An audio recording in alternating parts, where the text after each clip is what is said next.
Cowboys Nation, good morning. It's your boy Mike Tag here. Good afternoon, good evening, whenever you're getting a chance to watch this video. More importantly, I appreciate you guys tuning into the channel. If you're new, which we got a lot of new ones, hit that subscribe. I see you checking it out, but you got to hit that subscribe button. You got to hit that alert. Always hit that like. Costs you nothing to do that, and you help you guys out. So we do appreciate it. But hey, it is getting ready. I can't believe the season is winding down. Playoffs getting ready to get started. It seemed like just yesterday, we were heading up to New York to give them a beating, and then we had our home opener with the Jets, thinking it's going to be Aaron Rodgers coming back to AT&T. We had the Cowboys Cave first annual tailgate party, which was a huge success. It's going to be even bigger next year. So it's just, man, time flies. Season goes by fast. Years go by fast. So you got to enjoy the moments and soak it in. And the Cowboys got a moment this Sunday. Got an opportunity. Some say gifted. The haters say gifted. I say earned. An opportunity to earn themselves the NFC East Division Championship, which secure, more importantly, secure a second seed in the playoffs and put them in a nice position to have potentially two home playoff games.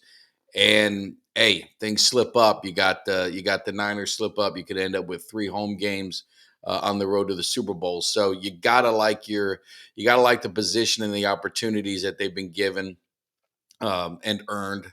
I say that one more time because I know the haters. The Eagles collapsed, but we did our part and handled our business as well. And some say you hadn't beat you hadn't beat winning record teams, and lo and behold, you know four of the seven teams take us out of it. Four of the six teams that are probably going to be in the playoffs we beat.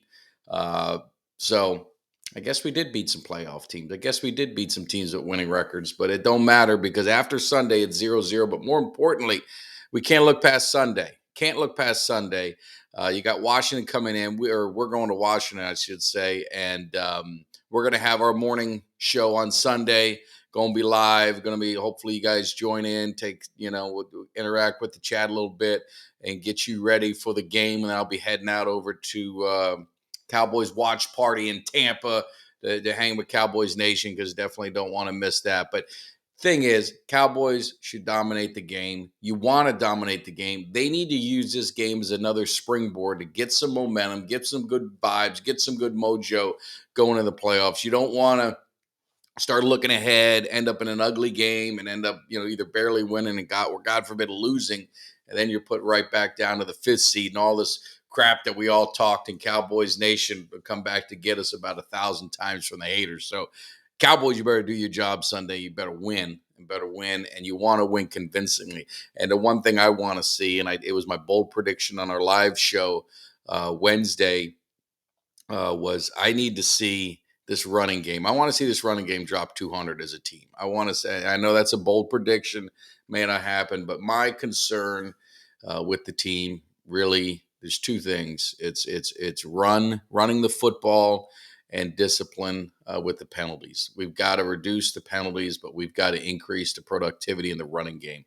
And I think if we do that, this team has the potential to go as far as they want to go.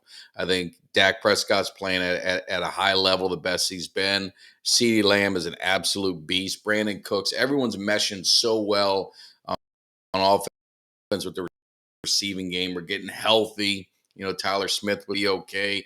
We're gonna, Hankins should be coming back. We did make some signings. Hey, it ain't gonna change the balance of powers or anything, but it's gonna give us depth. And you're bringing Lyle Collins back. You got, Wilson and Damian Wilson at linebacker coming back. Just some familiar faces. They picked up a couple other guys I don't really know. The one that I didn't get was Dalvin Cook, signed with the Ravens, cleared waivers, signed with the Ravens. I think that's a smart pickup for the Ravens. And I would just say, for the Cowboy fans that were totally against it, what do you got to lose? Our running game is questionable. Deuce Vaughn, which obviously that was kind of one of those disappointments. We'll look back. I thought we'd get a little bit more out of him in the offense. He's done for the year. So you're rolling with Pollard, obviously, Rico, who's been nicked up, and you still got Malik Davis. But if they bring him up, then they got to keep him on the roster. So you're not really sure how all that's going to work itself out. So the Cowboys running game, it would have been nice to have Dalvin, because it just would have been another another depth piece, fresh legs. And I know people say, man, he's old. Well, he's 28. McCaffrey's 27. He's not that old. And they're going to say, well, he played like crap this year. Well, he really hardly ran the ball because he was in there for the Aaron Rodgers. And when that team kind of, imploded a little bit, obviously you had Brees Hall that he's their main guy. So they were just going to run with that. And, but if you look at last year, he had over 1,100 yards, over 4 yards a carry, over 4 yards a carry year before that, over 4 yards a carry before that, the other 4 yards a carry before that, 4 straight Pro Bowls.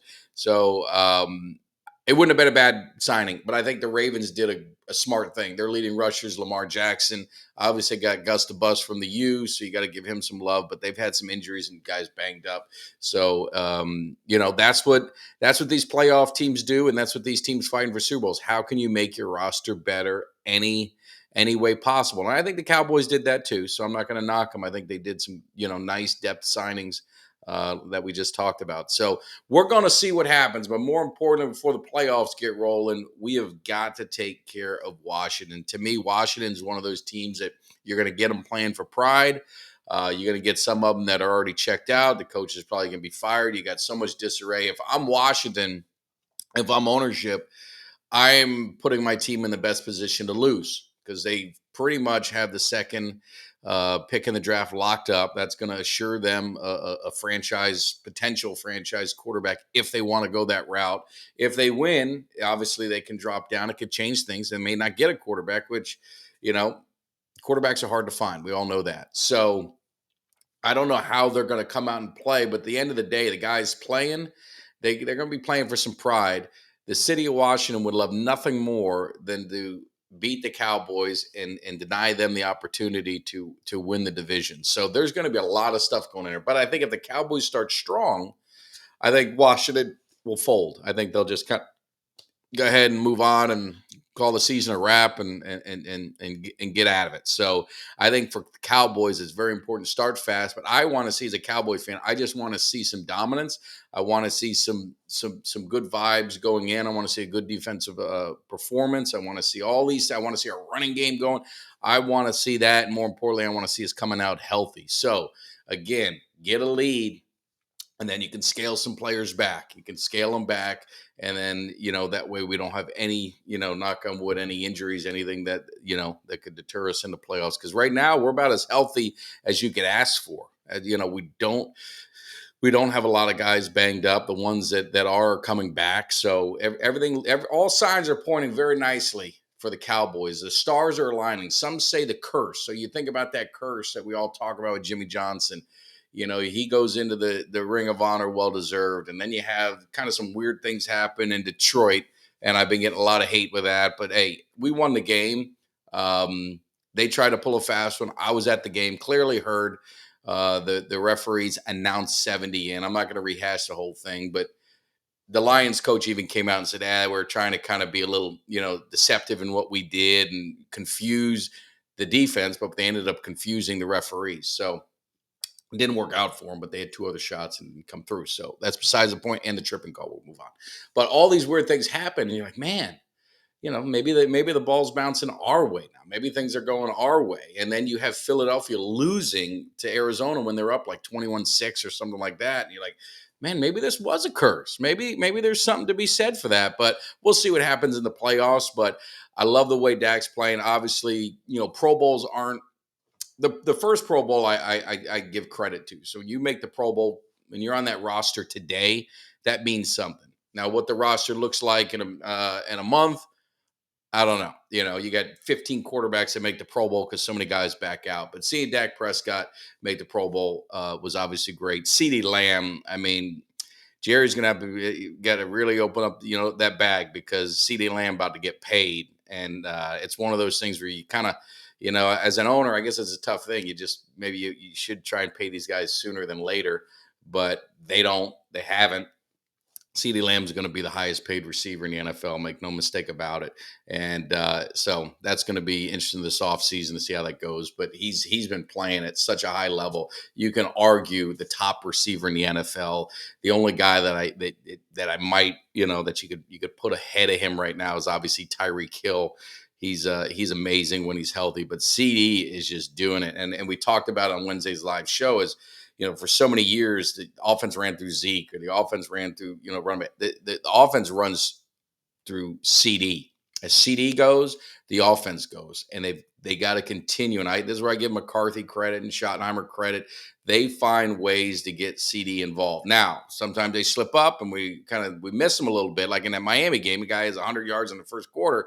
You don't see him till the fourth, but they do find ways to move him around. He's out of the backfield. He runs the ball, and I want to see more of that. And I think with the running game struggling, you've got to find ways to be more creative. So getting Dak running the ball a little bit more, not design runs, but opportunities to run. He's been doing that. That's a great thing.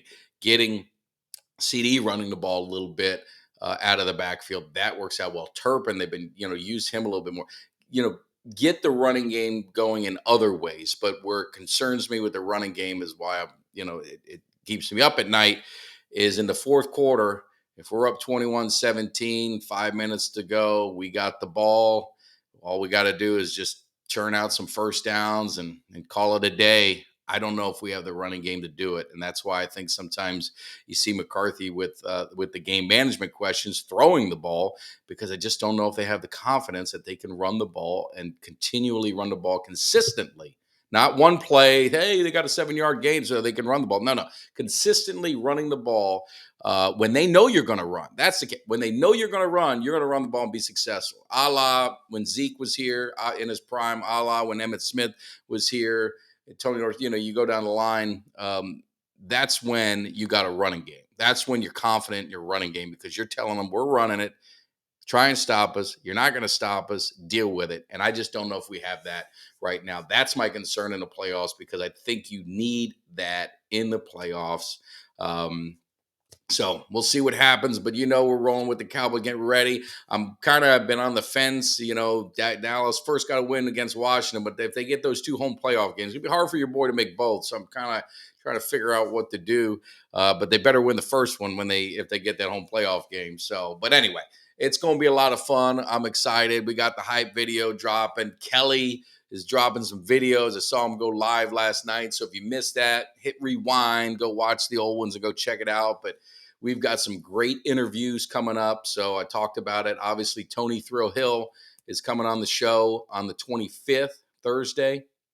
It's on a Thursday. So that's going to be a really, really good time. I'm working on a couple guys, maybe 3 guys from the 90s coming in as the season starts to wind down. So when the season ends, the Cowboys cave don't end. That's when we really start getting hot and heavy with some interviews, look back in time, talk to some players, think about offseason, draft, all that kind of good stuff. So definitely, if you're new to the channel, make sure you hit that subscribe, hit the alert button, hit the like. Go back and watch some of the interviews. We've done some great interviews with legends in the Cowboys, Bob Lilly, Moose Johnston, Coach Campo, Coach Barry Switzer, George Teague, defender of the Star, Chuck Howley's son came in to talk about his father and when the Hall of Fame enshrinement and things like that. So we've got some great ones. Doug Cosby. So anyway, a lot of Cowboys legends coming into the cave. It's a lot of fun, and also some other guys, which we're going to do more of. Some of our rival guys. We had Joe Washington from the Washington Redskins. We had JT Thomas, 4-time Super Bowl champion with the Pittsburgh Steelers, talking about that rivalry. So we're going to get more and more into that. I'd like to get someone from the Packers, especially in the 90s, and then maybe one in the 2000s to really talk about the rivalry and how it shifted. And the other thing is we're getting more and more subscribers every day. We always give back. We had Bob Lilly on the show. We've got a Funko Pop, a Tom Landry Funko Pop signed by Bob Lilly with the Hall of Fame inscription, Mr. Cowboys, Super Bowl champions, all pros, Pro Bowl, all this, kind of stat stuff. So definitely, that's another incentive to subscribe. And then when we get to 5,000 subscribers, we have 2 seats that we're going to be giving away to a Cowboys game. Not standing room only seats. We're talking, you're going to get a pair of my seats. That's good seats. You better understand that. So anyway, we're having fun, man. Hopefully you guys are enjoying the channel. It's been a whirlwind of a joy for me to get on here and especially meeting everyone, at the Cowboy games and all that kind of stuff, man. I went to every home game but 2. So it's crazy. I don't know how I did it, You gotta mind your budget. You gotta make sure you leave real early. You gotta stay at the right hotel, the most valued hotel, and stuff like that. So you gotta be smart with it, but it can be done. Trust me. And that was a goal of mine when I was a kid. So work hard, play hard. That's always been my motto. So I appreciate it, guys. You guys have a great weekend. Look for the hype video coming out tonight.